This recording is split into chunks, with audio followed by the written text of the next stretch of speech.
So, y'all, we are ready to enter the panel portion of our evening. Thank you again to all of our partners, Danceability Detroit. Thank you, David, for your land acknowledgments. All the producers, the caterers. We couldn't have made this event happen without so many of y'all. So, as we bring the tables back and the chairs, I am going to go ahead and introduce our amazing panelists for the evening. So first, I would like to introduce Norrel Hempbill to Waging Love. And Norrel is an environmental law and civil rights attorney at Great Lakes Environmental Law Center, advocating for access to drinking water.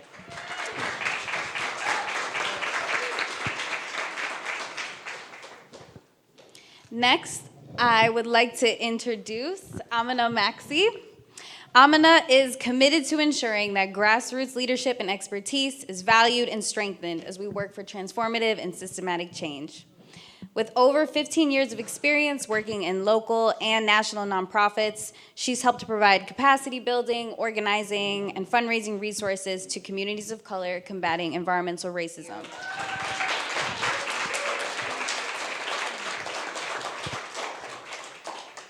And last but certainly not least, we have the amazing Chrystal Ridgeway with us here today, a Core City native.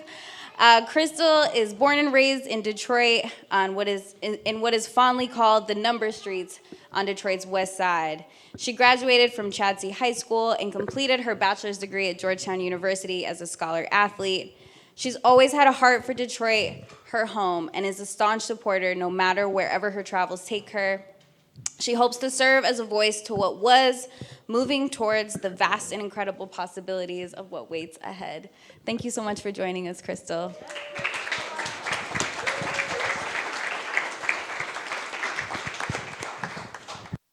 Who here is familiar with Charity Hicks, our beloved water warrior ancestor? Okay, quite a few hands. So I would like to quote my dear friend and comrade Bronte Velez, who says that citation is a Black feminist love practice. And I believe the same. So we know that we would not be here at this panel without the efforts of so many environmental justice warriors, leaders who have been on the forefront of this struggle in Detroit for many years. So to open this conversation, I know some of y'all have had personal relationships to Charity and knew her.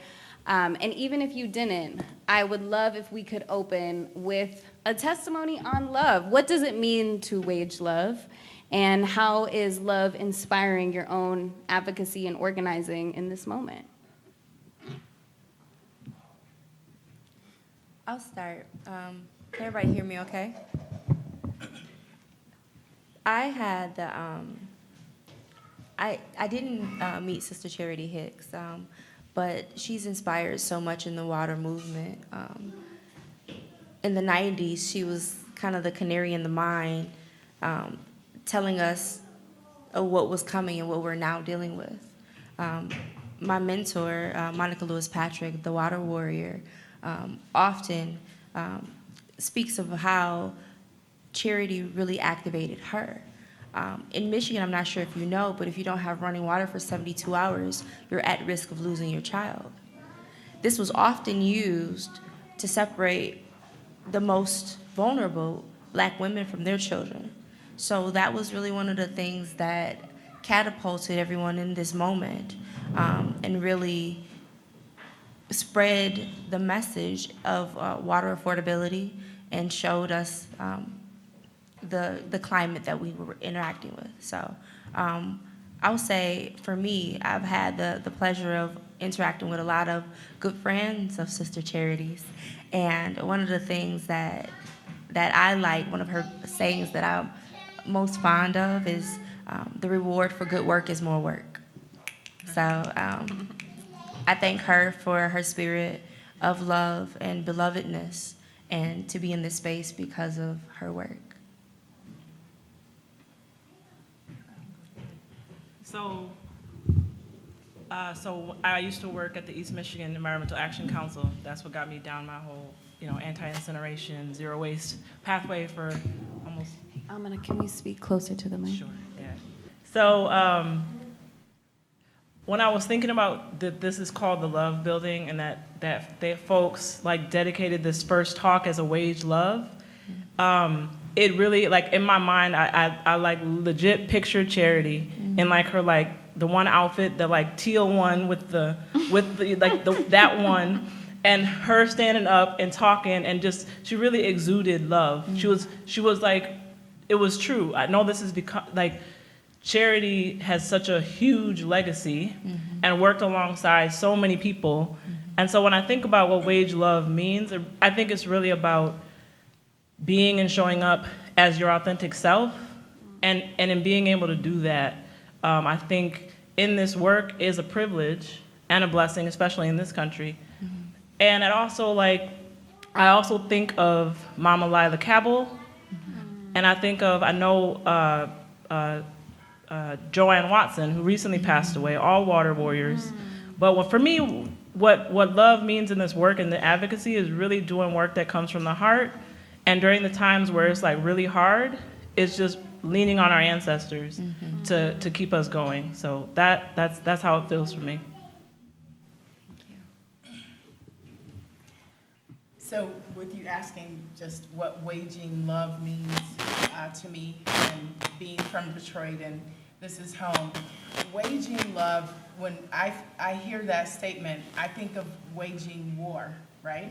When you think of waging anything, it's always waging war against or waging war to make something happen. Is that good? I'll just talk loud because I'm loud.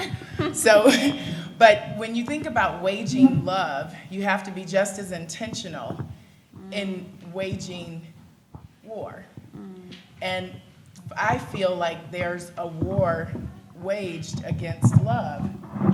Because no matter where you come from, no matter what you look like, no matter what your capabilities are, if we all as individuals take the mindset of waging love in every aspect of our lives, we would probably get rid of a lot of the problems that we see. Because then we don't have to worry about what someone thinks of themselves, what we think of ourselves, how we want to interact with the planet, how we want to interact with each other. If you wage love, and you wage love on a daily basis with every interaction, with every person that you meet, we have no problems. When I was growing up on fondly the number streets, I come from a family of 7, and my dad used to tell us above anything else of what we should have in life or what we will become or anything that we will do. He said, your job on this planet is that every person that you come in contact with, you are to leave them better off for having met you. So that's waging love. Like when you meet someone, there's no preconceived notions. There's no making an assumption about them. You wage love. So you meet them with an open arm. You make sure they have water. The goal isn't to take someone's children, it's to meet them with love. The goal isn't to make sure that something doesn't happen. Make sure love happens. How about that? So if I love your child as much as you love your child, then as a business owner, I'm going to wage love to that child in this environment and do the things that need to happen. I've been gone from Detroit for a long time, so I don't know the people, or I'm not in this movement. I'm a resident. I'm a person who grew up in this city who a lot of these issues were non-issues for me. Not having water was unthinkable. Like, that's the love that was waged on me, and I grew up on the west side of Detroit where, it wasn't wealthy, but we all had water. I don't know of a family that didn't have water, so to merely think about how that happens, there's a lot of waging love that needs to happen. And not look at our differences, but look at the waging love part of it. Thank you for those answers. I always want to talk about love, and that's on bell hooks. So we've discussed what waging love means to us, and we've honored our beloved Charity Hicks in our own way.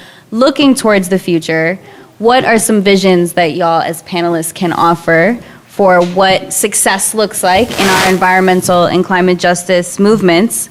And what role can community members play in actualizing those visions? I would say, at We the People of Detroit, one of the things that is really important is the idea of cooperative work and self-determination. Those two things together is what really sparks a lot of the work that we do. And I guess undergirding that is the citizen science, right? Mm-hmm. So right now, we are in a moment where we're moving beyond trauma toward transformation, so that we're living in a future now and walking with our dreams as they exist currently. So for me, of course, I'm an attorney, right? So one of the things that is most, I guess, which is most tangible of our work, where we've taken a moment of trauma and turned it into something better, would be the Detroit Lifeline Plan. Mm-hmm. It was introduced just over a year ago. And community's voice and the work that the community activists did was used without the program being vetted or shown at all to community. Mm-hmm. So there was We the People of Detroit's name and a couple other organizers and grassroots organizations was actually being printed in the paper. Mm-hmm. So that called us to the table, and we had to then use our cooperative work and self-determination to be called to action, right? So working with community, we always center community in everything we do. We want to see what this community needs. What are the needs of community? Is this plan going to be something good for the community, or is it going to be harmful, right? Mm-hmm. So we had to vet it. The program is going to be implemented without the policy even being shown. How? And we have some amazing water warriors here who've been working with us on this front the whole time. So the first thing we did was demand transparency. Let us see the program. We kept asking in the Board of Water Commissioners meeting, month after month after month, let us see the policy. What is it? Where's the funding source? And everything was so secretive and behind closed doors. So we kept demanding for transparency first. After that, when they weren't responding to us in the meetings, we put things in writings. So we started sending letters. Mm-hmm. So within Detroit, when you send a letter to one of our official bodies, it goes on the public record, and they have to respond. So once we sent a letter, they would send a letter back. If you go to wethepeopleofdetroit.com, you'll see all the letters on the website. We published it for community, so community could see exactly what we were doing, the ask and the response. So there was a couple months of that. They didn't have a public comment period. We demanded that, got that. They didn't have any protections for community. So we enlisted the service of our ombudsman for the city of Detroit for protections. This took months and months and months. And here we are, a little bit over a year of the program. And the good that you see in the Detroit Lifeline Plan is the we of community and the we that's in We the People of Detroit. Mm-hmm. That dashboard that you see was because we demanded transparency. Let us see the numbers. Let us see what this looks like. Let us see how the money is being spent. What are the funding sources? Who is the community action agency that is the ones who are the administrators of this program, and why? Mm-hmm. Let us see that agreement. And so it was that, again, not waiting for anybody to save us, not asking for them to help us, but demanding of our public officials that they do the thing that they're supposed to do for a community. So I guess to back up a little bit, that's the way we engage with community. Mm-hmm. We center community in all the things that we do. We center the needs of community in all the things that we do. In this fight for water justice, and quite frankly, I'll be remiss if I don't mention, for a resource that we own, that Detroit owns. So. Thank you. Yeah. I'm making you go next. I keep talking if y'all don't want to go. To me, success looks like affordable, reliable, clean energy. In the city of Detroit, that's community-owned, that benefits the community, and that's located, that's located in areas and does not create brownfields. In addition to that, success to me looks like people who represent us at the city level and at the state level who have like Detroiters' best interests at heart and that are free from political contributions from these major polluters, primarily DTE, who donates to 93%, or at least 93% of legislators have accepted money from DTE. So this is a nonpartisan issue, right? And we see what's happening in the state and in the city with outages and shutoffs. And at the same time, we have a climate bill that's being pushed through the legislature that is trying to be carbon neutral instead of being 100% about renewable energy. And what's the reason? If you have 93% of your decision makers taking money from the same person who's going to be affected by this particular policy, we're never going to get to this vision of the success that we're seeing at the local scale, because people do it no matter what.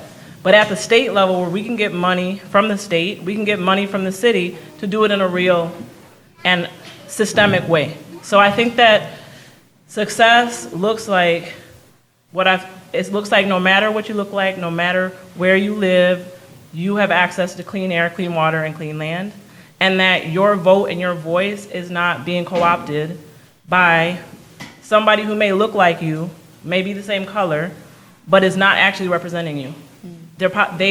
Somebody's hand is already in their pocket, but they're smiling in your face. Like I won't say any names, but for like 10 years, we did work forever around in the which I don't so much believe in that type of organizing anymore. I was young, I was in my 20s.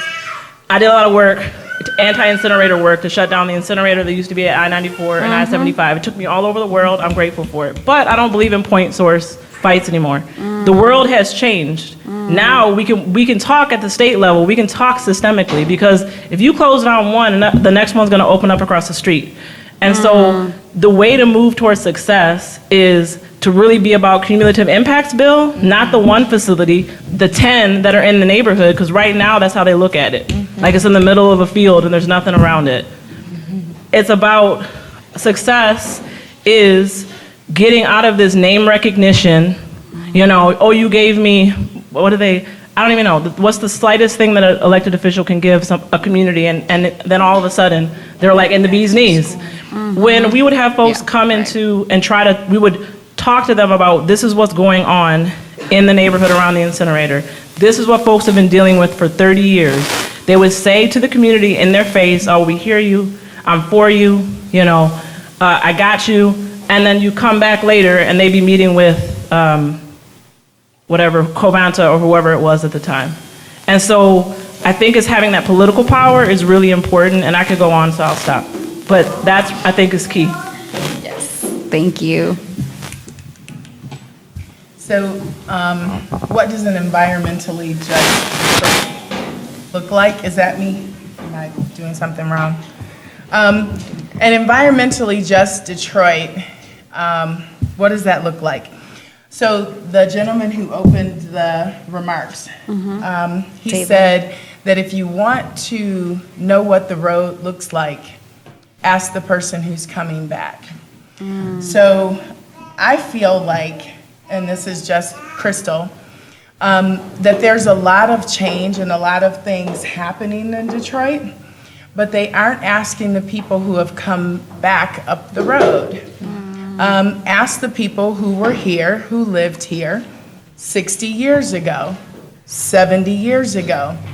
Our fight in Core City was against the concrete crusher. So there's many different points about that. In our community, we have new residents who have come and built new homes and look forward to having a life in our Core City community. There are old residents who have been there for years, There are returning residents like myself. I went away and came back, and I see a very different city than the one that I was raised in. But if you want to know, ask the people who are coming back down the road. So let's not talk about the pollution in relation to the urban farmers who are in the community now. Let's talk about there not being any pollution, and every neighbor of mine had a garden.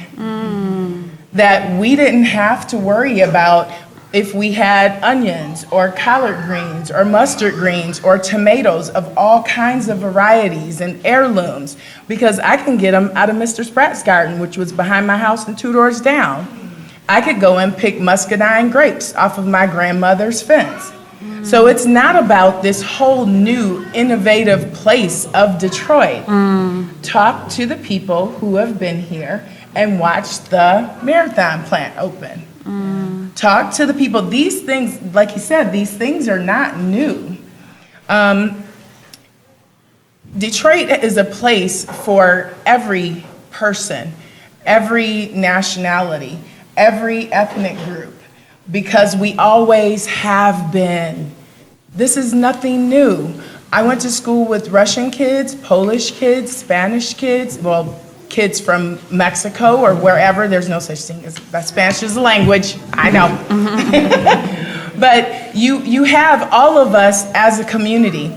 And the thing that spoke loudest about the core city fight against the concrete crusher is that we had to catch it. So first of all, an environmentally just Detroit is a place where no one has to catch it. But if we do have to catch it, we can catch it as a community. We had to see an 8.5 by 11 piece of paper posted on a wood stake to know that there was a hearing that night at 7 p.m. on Zoom, and a neighbor saw it walking their dog. And just that quick, though, we had how many, 20 people on the call? And they were saying, well, there's no one in this neighborhood. Well, the regulation says you can't have someone within 300 feet of a concrete crushing facility, but there's no one who lives here. Well, it's ironic that that person who lived 300 feet to that facility is my god sister. And then 400 feet from there is one of our community organizers, Vanessa Butterworth. And thank God for her. Thank God that we are all part of this community that could come together and galvanize. So speaking to that point, an environmentally just Detroit isn't a place where policies are left vague intentionally. And that's the key, is that these things have to be caught, right? You were saying you have to demand transparency. What? Like, that makes absolutely no sense. You have someone who's coming into a community and they are not required to provide the information to the community. Point blank. How can that be? An environmentally just place wants to just do it right. You know, there's a school where kids walk down the street and you can't have an electrified fence. You can't have an open air concrete crusher. And it's not because of an urban farmer who provides produce, right? It's because everyone who comes to that community to build a home and a life wants to have soil that doesn't have pulverized concrete in it that may have asbestos or lead or whatever has been brought to that facility to be crushed and resold as landfill for some other project that may come. Now, I have to say, and I've always said this during our fight, as community members, it is our responsibility until this happens. This isn't a jump to the future. This is what we do on a daily basis. We are responsible. If you want to live somewhere and close your eyes, good luck to you, right? You can't. You can't do it. You have to be awake, aware. You have to walk your neighborhood. You have to know what you want to see. And you know what? I feel bad for you all because I didn't grow up like that. There were kids in our neighborhoods. Talk to the people who are coming back. We could play every sport simultaneously. And that is where it starts, is at the community level. And we have the leaders, we have the people who are, who we can demand that information from the state, who we can get people involved who are the warriors who know what to do and can instruct, but be a responsible community member. Because that's where your environmental justice lies at this point in time. And that's the only way we'll get to 2072. Yeah. Is because of each one of us and what we do. And be willing. Sometimes you flyer, sometimes you phone bank, sometimes you walk the neighborhood with your dog and go down a street that you don't normally go down. That's what it is. That's where it starts, because you as the community. I learned today, I was talking to a gentleman who has a contract with the city, and because we made noise, I had no idea about this, and this will be new. The city put out letters to the contractors who did business with them to let them know, do not go and pick up concrete from the facility that was in our neighborhood. And it's because we spoke up. And the letter said, if you do, you will be in trouble. You will cease to do business with the city. We had no idea that that was happening. And a lot of times you feel like your fight is daunting, or that nobody's listening, or what have you. Do your part. Do your part, because you have to. All right, y'all, we done. We going home.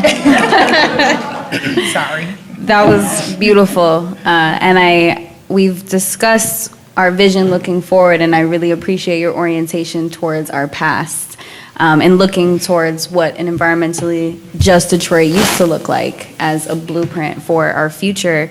And I'm hearing so much resonance amongst the three of y'all that community is really the antidote. Getting organized, knowing your neighbors, being connected to land, being embodied in our relationships to living here on this land, it's so important. So thank you all for your insights. I'm very grateful. And with the remaining time left, I would love to open questions up to the audience for our incredible panelists.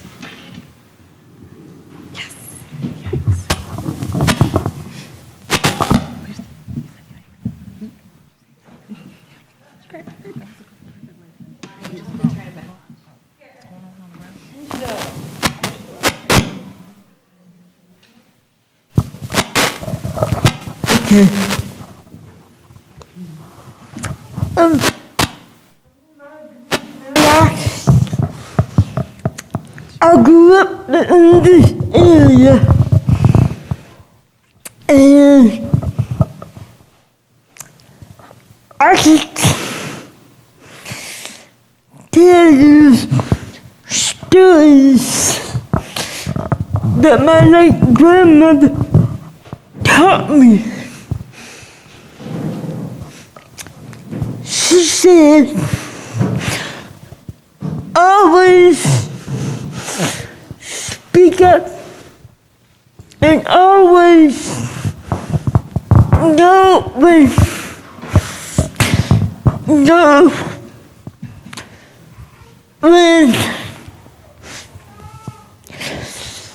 you can better your butt. And do what is right from the heart, not the mind, from the heart.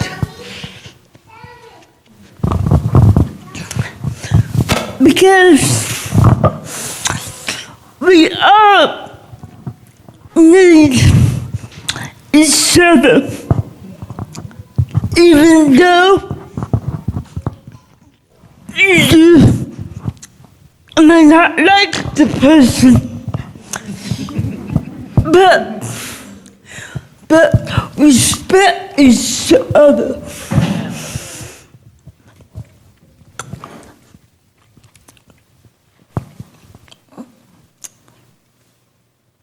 No matter if you wish poor or way down at the bottom, we all can work together to build each other up. And for me,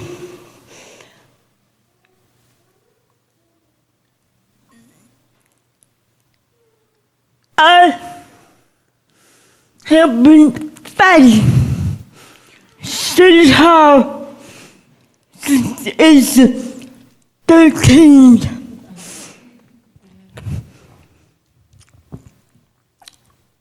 And this year, I want to be 67 years young.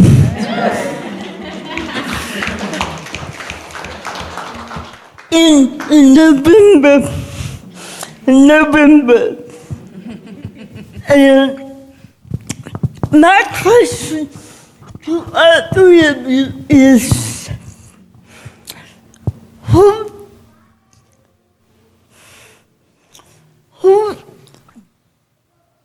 do you look up to besides family members? Thank you.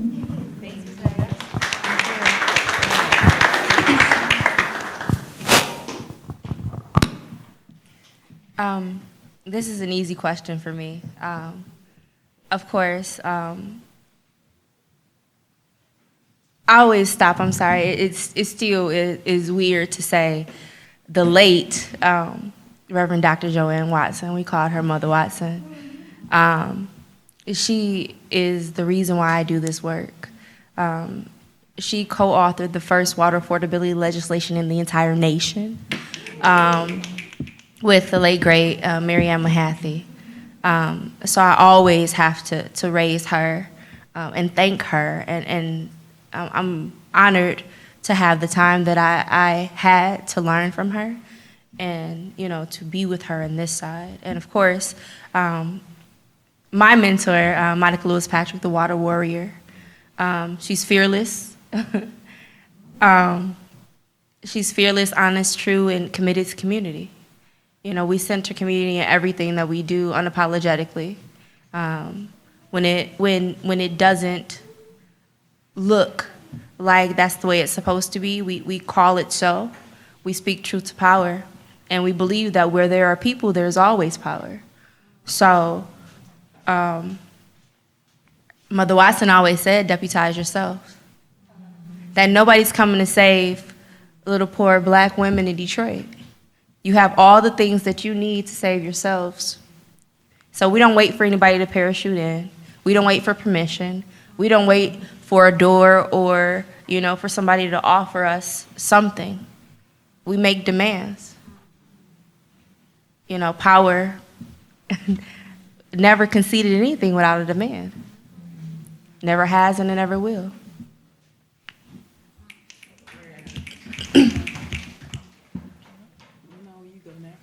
I'm still thinking. I don't know yet. So who do I look up to? I don't have one person that I look up to, but I have been very fortunate in my life to have some great male role models to teach me how powerful I am as a woman and to be okay with it.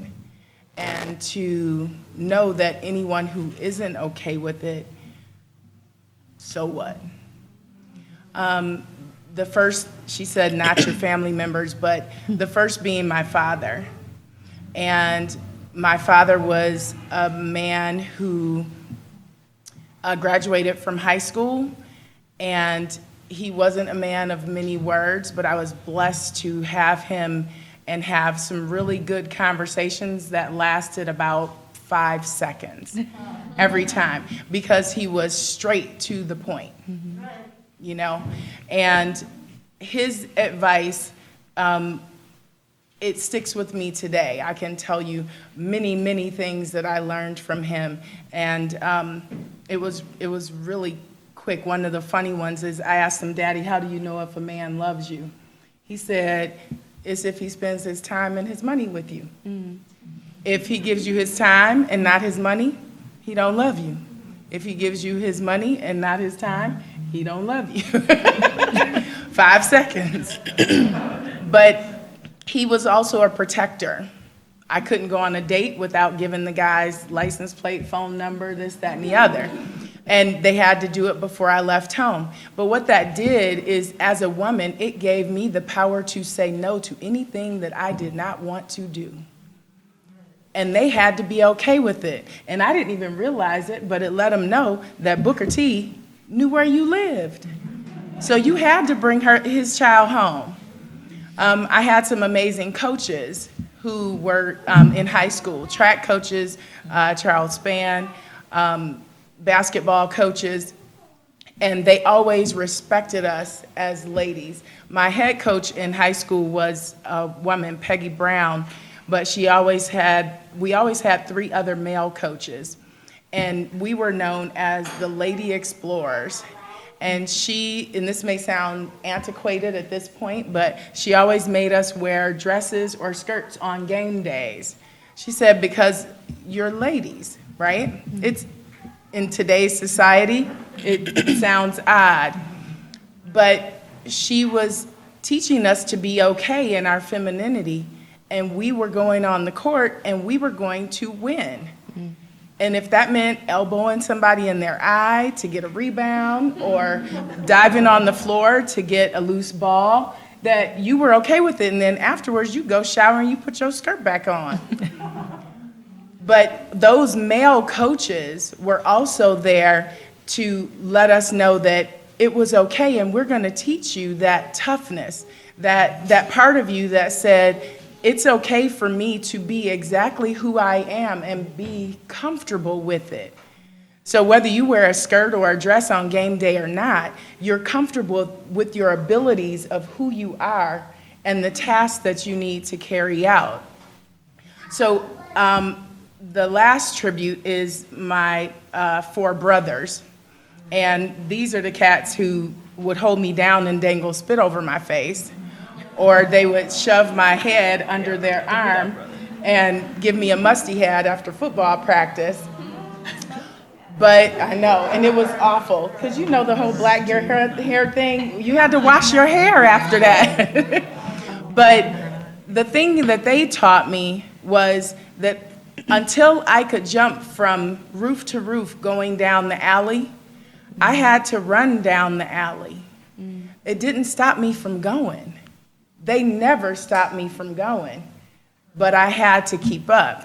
And then I learned how to shimmy up a gutter, jump on top of the garage roof, and run up one side, down the other, and jump to the other roof, fearlessly, because they showed me the way, and they were okay with me doing it. So I guess my message is, we have to take the support wherever it is, and we have to be okay with that support. I talked a little bit about our Core City neighborhood, and we have new residents and old residents, and we welcome everyone. There's this thing, I'm just gonna say it, that in Detroit, there's new residents coming, and we haven't had the opportunity to buy homes or do this or do that. No, we always want everyone, because we are everyone. It's that waging love part. We are no different. We all want the same things: clean air, clean water, a place to raise our children that's comfortable and safe, and for us to live a productive life, however we manage that, in love for each other. So with those things, that's like who I look up to, and you look to all the people around you who have those same things to give to you. So those are the people that I look up to, and I always find someone else to look up to in my daily life. Because, you know, don't be afraid, and talk to them and grab what they have and leave a nugget as you go. So. Yeah. I skipped this question because I didn't know how to answer it because everybody that came up was family or in some way familial to me. And so I was like, oh yeah, like, but in my life and my journey in this state, my experience has been one of like a lack of self-love to moving to a place of self-love. And what helped me to really do that is really my ancestors.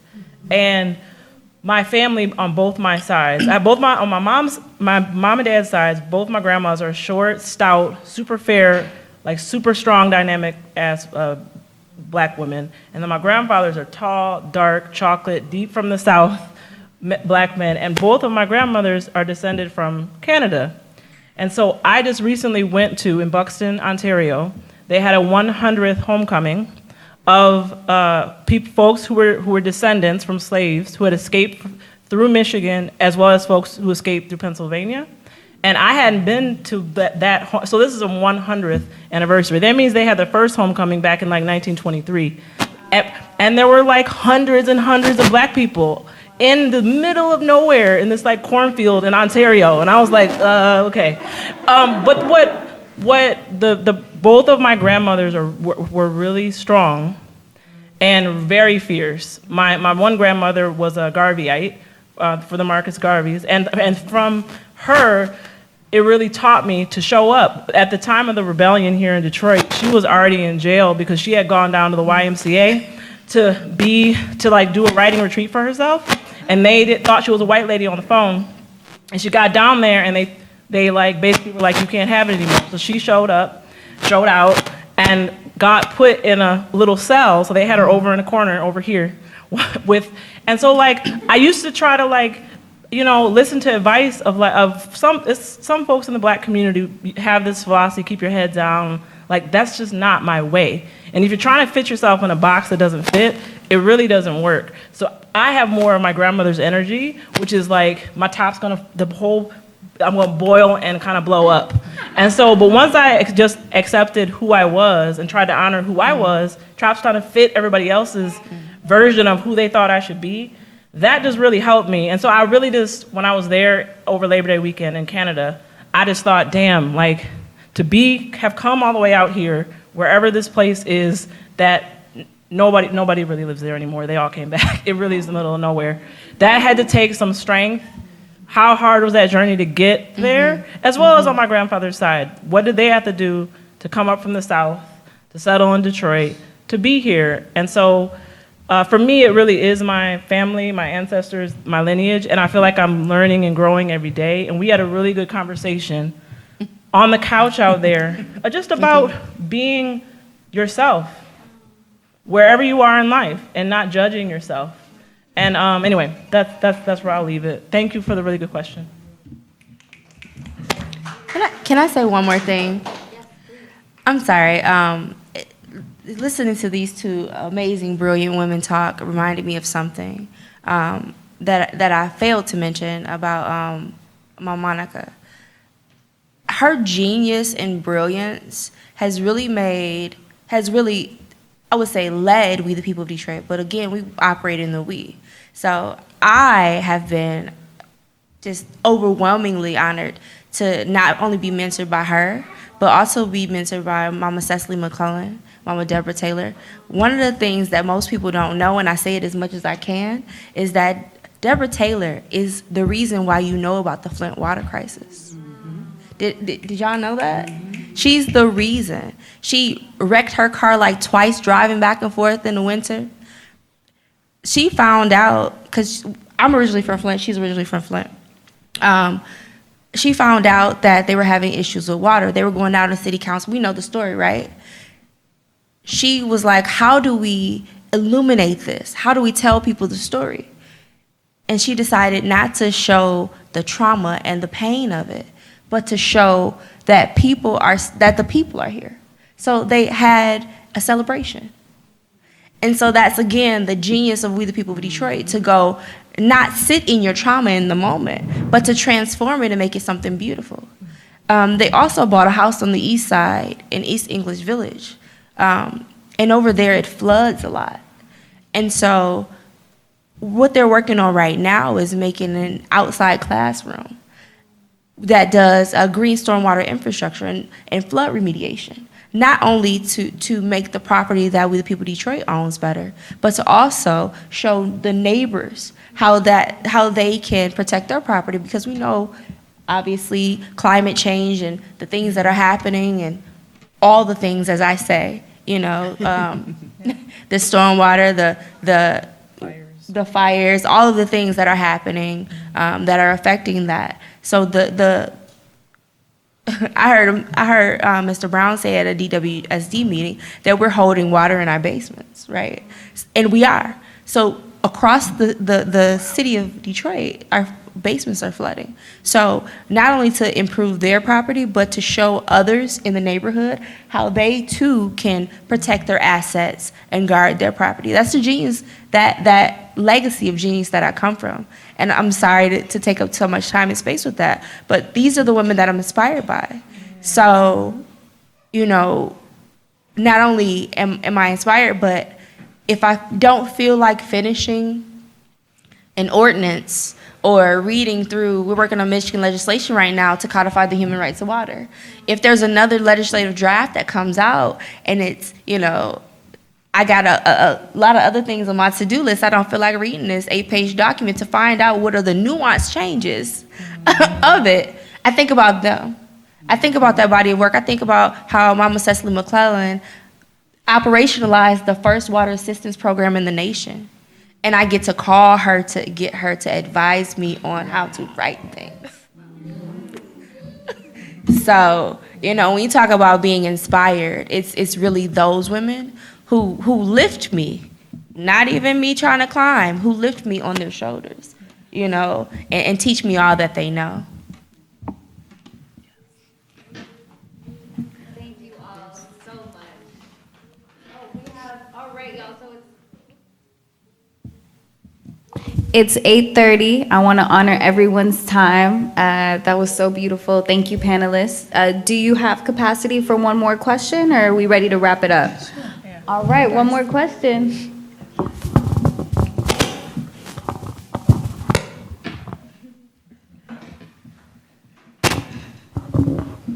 So I'm new to this.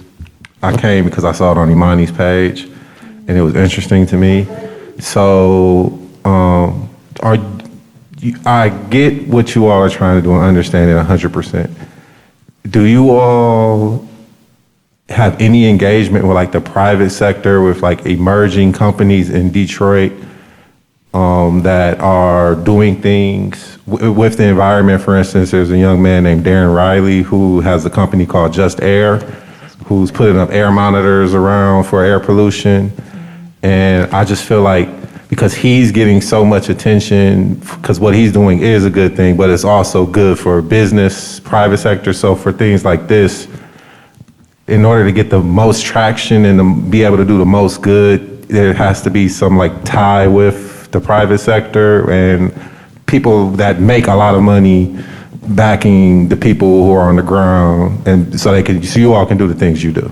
Yeah, so I want to, what's your name, sir? My name is Michael. Michael. Nice to Pope. meet you. Yeah, nice to meet you. Yes, yeah. So from a perspective, as far as that Michigan Environmental Justice Coalition, we're a coalition of mostly nonprofit organization or grassroots community groups who usually are targeting government or targeting corporations. We are totally down to work with corporations that really are about it, you know what I mean? And so we're a part of a clean air quality collaborative with Just Air, Detroiters Working for Environmental Justice, Ecology Center, and a few others that's focused on the air quality monitoring, especially in Southwest Detroit, because that's so horribly polluted because of all the truck traffic. So yes, absolutely. The problem, unfortunately, is that a lot of industries say that they are green because it's a way to make money now, but they're really not. And you'll hear this misnomer of carbon neutral, which basically is a BS version of using technology to try to say that they're offsetting pollution, but not actually reducing pollution. So it's a way for companies to make more money and not actually decrease the air quality pollution in our neighborhoods, in our community.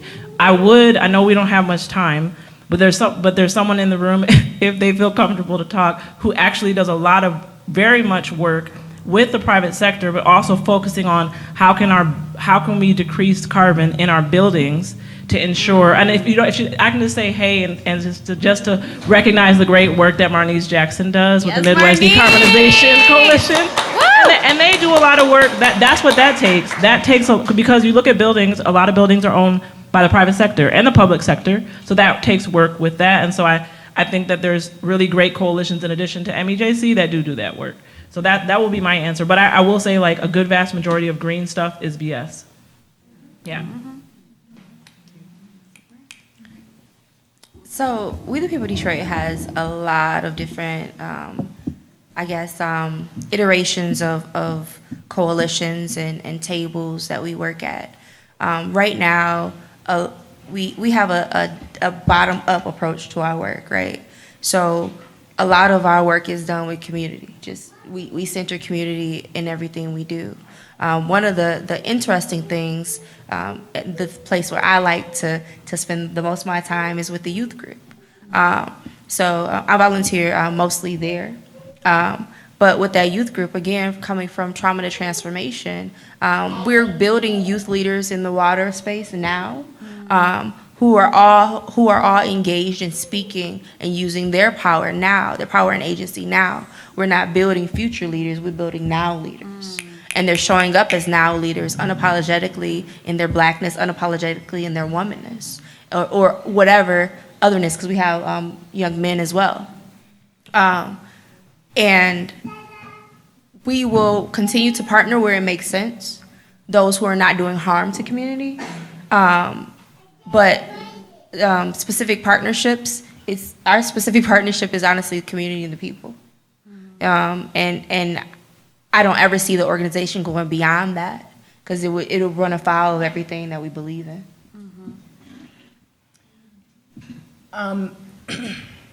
Just from a community standpoint, the responsibility for the private sector or any business that would like to make an impact and be a part of the community that they live in and make money and serve, it would have to start with community.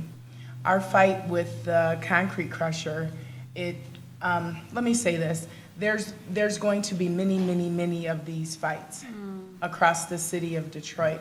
And what helped us in our fight is that the people in Rosedale Park had already gone through that fight, and they were able to give us a blueprint of what they did. So now we're equipped for the next community that has a similar fight, and they can tap into us. I remember distinctly when we were in the midst of that, we were standing around outside on a cold day, and one of the people, and I'm not sure what company it was, but they said, hey, there is a company that provides a monitoring mechanism for measuring air quality. So I know there are larger organizations who work with these different businesses, but in an environmentally just Detroit, those businesses have a responsibility in helping the community. So if there's a concrete crusher that we fought against and we fought down in Core City, that's not to say that there's not going to be a proposal for one on the east side. And if they're operating without a permit and illegally, and we need to measure that air quality, then the people who work for those companies who provide those services, they should have their fingers on the pulse of what's happening in the city. So there's a responsibility for both ways. Those companies also need to let the community where they live and work and service let us know that you're there. You know, the squeaky wheel gets the oil. If, you know, we don't know you're there, then we don't know how to ask for your help. And there's no bad publicity, especially when you're doing good things to help the people around you and to make the air quality better. You don't sit as a company and say, oh, I have these air quality monitoring systems, and we don't give them to the community to, to figure out and help them make their case against a bad actor. So those are, from a community standpoint, that's what I would be looking for. That's what we were looking for. And fortunately, we had people who, you know, did that. We know people who can help us with water or looking at the groundwater. There's a lot of demolition and things that happen in the city of Detroit, and the homes are built in my house was built in 1926. So they're almost 100 years old, and there's definitely lead paint. So if you knock it down and you bury it, which that was happening years ago, now they haul it away, not sure where it goes, but that affects the quality if there's an urban farmer who comes to now that vacant land that has a lead-based paint source in the soil. So we need those companies who provide those services to be entwined in the community, to be a part of the community. So if there's any call, I'm not shy. Help us make this community the place that you want to live and work in. Because we want you to come here with your family and send your kids to schools and not worry about the playgrounds that they play on or where you walk your dog or things like that. So there's big work to be done, but there's also communities all over the city of Detroit that need your help as corporations, and that's a good thing. I just want to say 30 seconds. I know it's the end. I just think that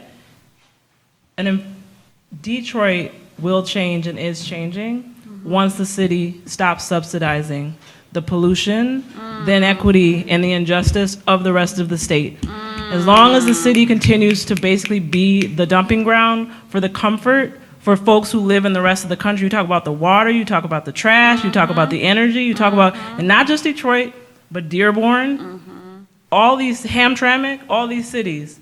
And so it really, it doesn't boil down to democracy, because that's also somewhat of a, but it really boils down to what is truly fair, and that's why we see what we see. And this is not just about environment. On every issue, the inequity is rooted there. This state is, and I'll just say, there's an insidiousness here that the racism that exists contributes to, but it's beyond that. So I mean, that's not to leave on like I don't see that as negative. I just see that as real. But I'm excited to be working with folks and to be doing the work with you all in the room to get us there. Yeah.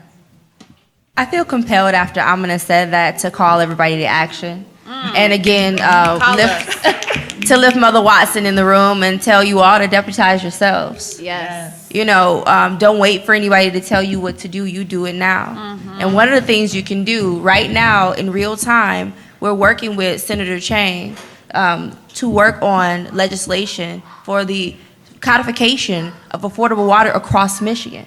That's across the whole state of Michigan. So they can't racialize this and say it's Detroit versus everybody. No. This is across the entire state of Michigan. So that means our rural farmers, our people down here in Detroit, the people in the UP, it's water affordability for everyone. So if you want to, go to wellcoalition.org, wellcoalition.org, and take the pledge. Sign on, and you'll get more information. But that's one of the ways that you can get activated. Also, there's a section right there where you can reach out to your electeds and tell them that you support them. Tell Stephanie Chang directly that you support her, you're watching, you're listening, and you want to see water affordability in Michigan right now. Woo! Let's give it up for our panelists one more time.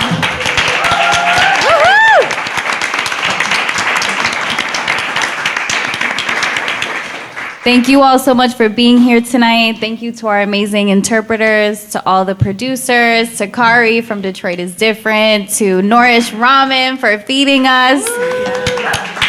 to Danceability Detroit. Yes, very grateful that you all gathered here today to wage love. And as Norrel,